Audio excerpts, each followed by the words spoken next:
Me gustaría presentarles a la última expositora invitada que tenemos en la mesa, y es María del Rosario Arrambide González. Rosario Arrambide.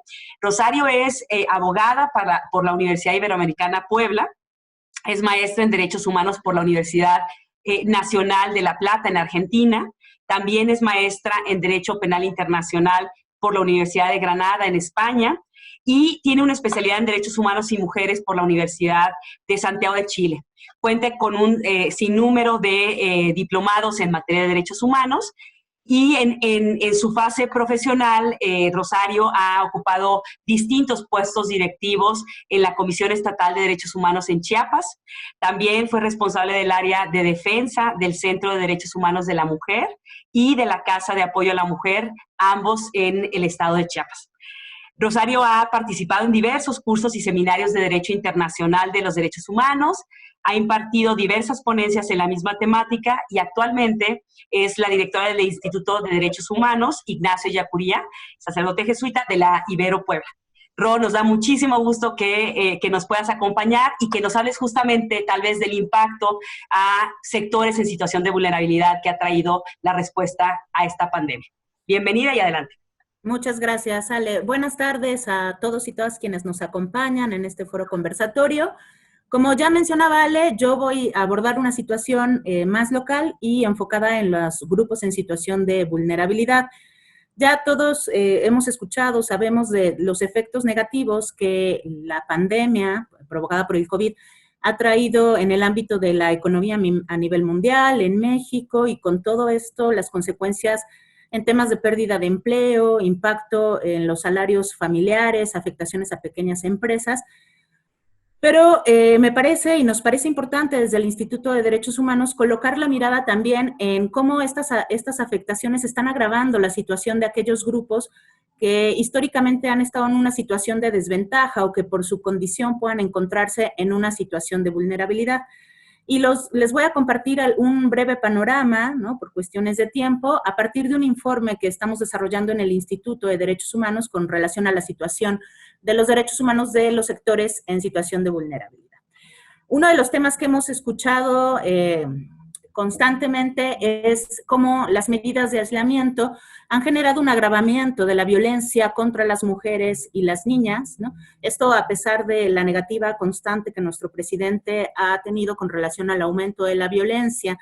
En este sentido, está documentado por el Secretariado Ejecutivo de la Secretaría Nacional de Seguridad Pública un incremento a nivel nacional en el mes de marzo, a partir de que se decreta la contingencia, en donde se registraron 20.232 delitos de violencia familiar, es decir, hubo un aumento de 14.8% con relación al mes anterior. Y esto también se observó en el tema de las llamadas de emergencia de mujeres, que se incrementaron a un 20.4% a nivel nacional. En el caso de Puebla, la situación es similar, de hecho es más grave todavía, el aumento fue mayor. Se registraron 981 casos para marzo, es decir, hubo un aumento del 23.4%. Y en los casos de violencia sexual, hubo un aumento del 11.1%, ¿no? Que este es un tema en el que hay que prestar especial atención, porque en las medidas de aislamiento es sabido que las mujeres o las personas, niñas, niños que se encuentran en una situación de violencia, pues al estar más tiempo con su agresor, están en una situación de mayor exposición o de mayor vulnerabilidad al agravamiento de la violencia. Y aquí es importante también retomar el deber del Estado que tiene con relación a esta temática, que es actuar con la debida diligencia, sobre todo en un fenómeno como es la violencia contra las mujeres, donde ya existe un riesgo real e inminente, donde ya es sabido el contexto de la violencia contra las mujeres y donde existe un deber del Estado de adoptar medidas reforzadas en este sentido.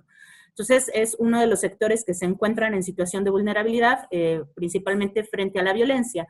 Y lo podemos también ver en los impactos en el tema laboral o en el tema económico, que son diferenciados con relación a las mujeres. Es sabido y ha sido documentado por organizaciones internacionales que las mujeres perciben menor salario que los hombres por igual trabajo.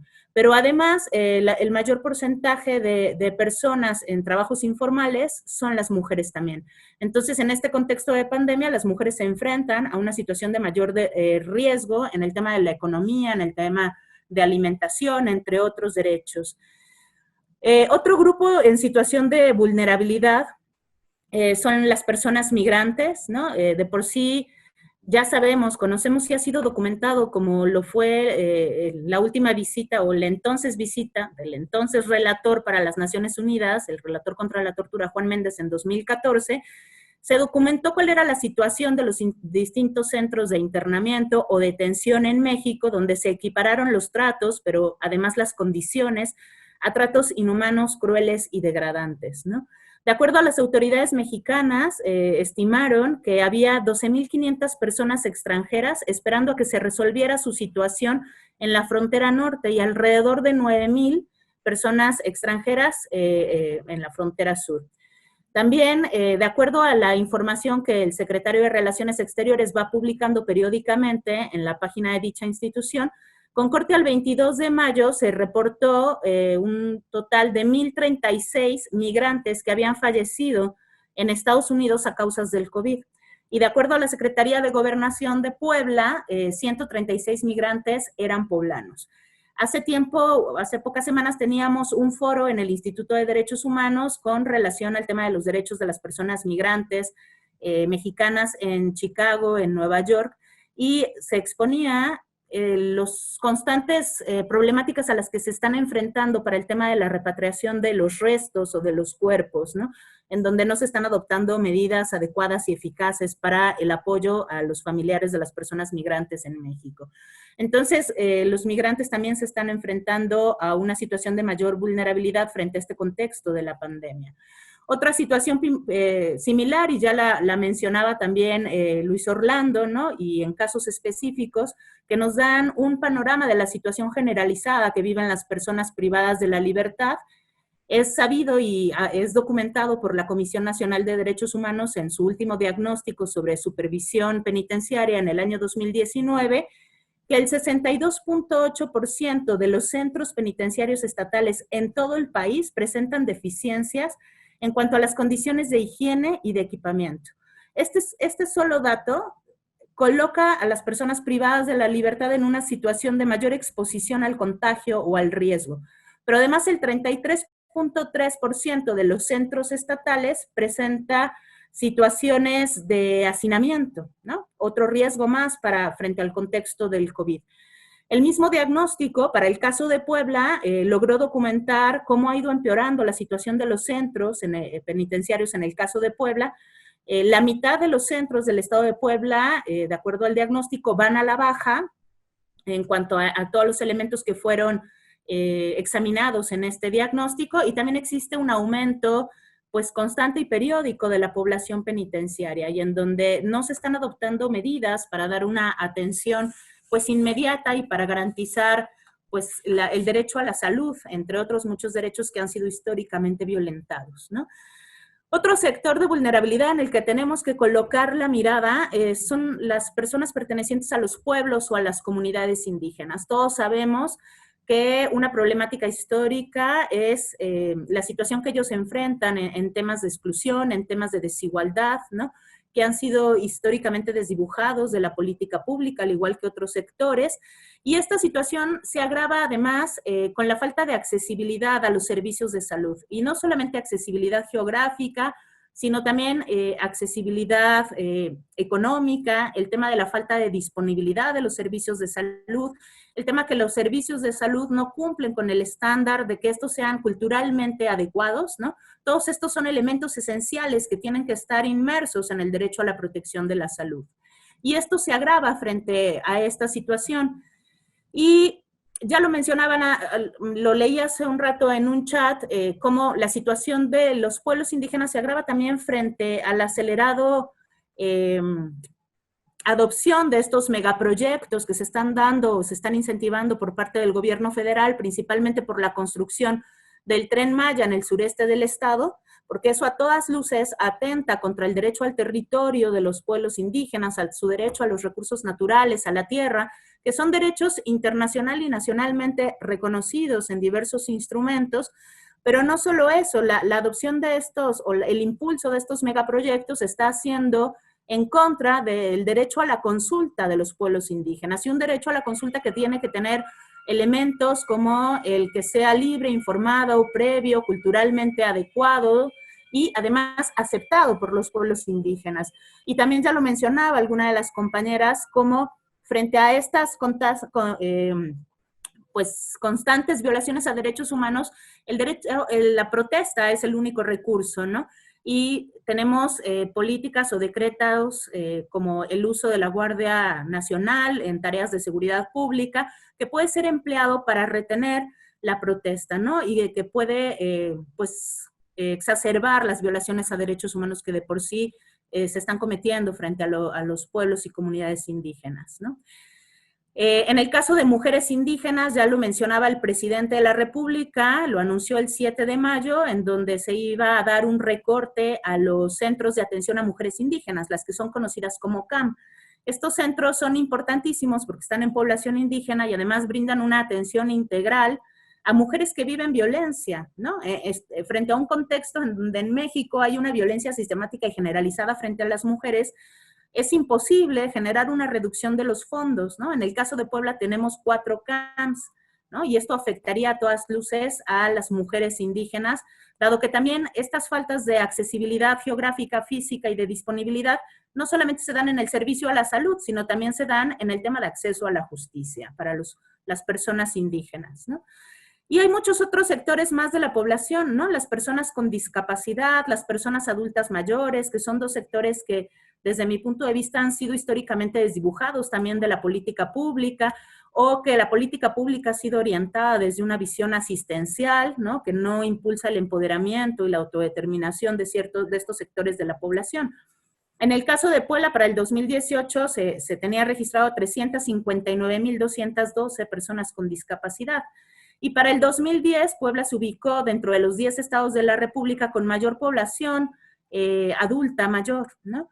Y me parece que acá también es donde hay que colocar la mirada y hay que revisar cuáles son las políticas, ¿no? Porque son 2 sectores que además por condiciones de salud o de edad están en mayor situación de vulnerabilidad al contagio del COVID, ¿no? Y un tema que me parece transversal y que hemos observado en el actuar del Instituto de Derechos Humanos es el tema del derecho al acceso a la información, ¿no? El derecho a la información oportuna. Hemos observado todos el tema de las noticias falsas, ¿no? La desacreditación a los medios, ciertos medios de comunicación o periodistas. Y todos ubicamos cómo ahora las plataformas de transparencia y acceso a la información pues se encuentran suspendidas, ¿no? Por el mismo tema de la contingencia. Y el no tener acceso a la información oportuna pues tampoco permite conocer cuál es la situación real por la que están enfrentando los derechos humanos y los grupos en situación de vulnerabilidad. Frente a este contexto, desde el instituto hacíamos solicitudes vía oficio a autoridades competentes, cuidando totalmente la reserva de la identidad de los datos que pedíamos, y sin embargo se nos niega por considerarse información reservada, ¿no? Entonces, el no tener información, que no se garantice el derecho a la información, pues cruza de forma transversal frente a toda la situación de los derechos humanos, ¿no? Me parece que estas y otras situaciones alarmantes, ¿no? Hay muchos otros sectores de la población que por cuestiones de tiempo no es posible abordar, pero que nos reflejan el contexto actual, ¿no? Por lo menos en el caso mexicano, en el caso de Puebla, y este es donde podemos observar un patrón general de ineficacia estatal. De ineficacia estatal frente a lo que refiere al ejercicio y al goce de los derechos humanos y principalmente de los derechos humanos de las personas en situación de vulnerabilidad. Pero también nos permite observar este patrón de ineficacia respecto al incumplimiento del Estado mediante sus autoridades competentes en el cumplimiento de sus obligaciones en la materia, ¿no? Que deberían de adoptarse paulatinamente y este no es un contexto nuevo. La situación de las personas en situación de vulnerabilidad es un contexto histórico, ¿no? Al que se viene haciendo frente históricamente. Y es entonces que se tienen que adoptar medidas urgentes, medidas eficaces para hacer frente a esta situación, pero también medidas que cuenten con suficientes recursos y que, como ya señalaban en una de las presentaciones pasadas, además que sean políticas que se implementen con la participación de la ciudadanía, con la participación de la población que se encuentra involucrada en esta situación. Es también apremiante que repensar, ¿no? O colocar la mirada, no solamente una mirada institucional o gubernamental, sino una mirada social de todos y todas las que estamos acá, sobre los sectores en situación en vulnerabilidad, ¿no? Sobre cuál es su situación y que no quede desdibujado de este panorama, ¿no? De todas estas afectaciones económicas, laborales, sino también ubicar cómo está afectando a estos sectores de la población y que es necesario exigir la adopción de un plan de políticas de atención, pero también de prevención y hacia los sectores en situación de vulnerabilidad. Y no solo planes para reactivar la economía, no solo planes para apoyar a pequeñas y medianas empresas o para fortalecer los sistemas de salud, que me parece que es un problema de fondo sustancial, sino planes que vayan orientados a la atención de los sectores en situación de vulnerabilidad, porque también, si lo vinculamos con el primer tema de desarrollo humano, no puede existir un desarrollo humano, o bien, más bien, el desarrollo humano es un derecho humano también, ¿no? Y no puede existir un desarrollo humano si no hay una garantía de los derechos humanos desde su enfoque genérico como desde su enfoque orientado a grupos específicos. Y bueno, yo con esto estaría terminando. Muchas gracias. Muchas gracias, Rob, justamente por recordarnos. Yo creo que todas las tendencias que Jesús, Caro, Luis Orlando y Rosario nos han mencionado, claramente podemos verlas tanto en el ámbito global, como en el ámbito regional, como en el ámbito nacional y, por supuesto, como en el ámbito local, ¿no? Entonces,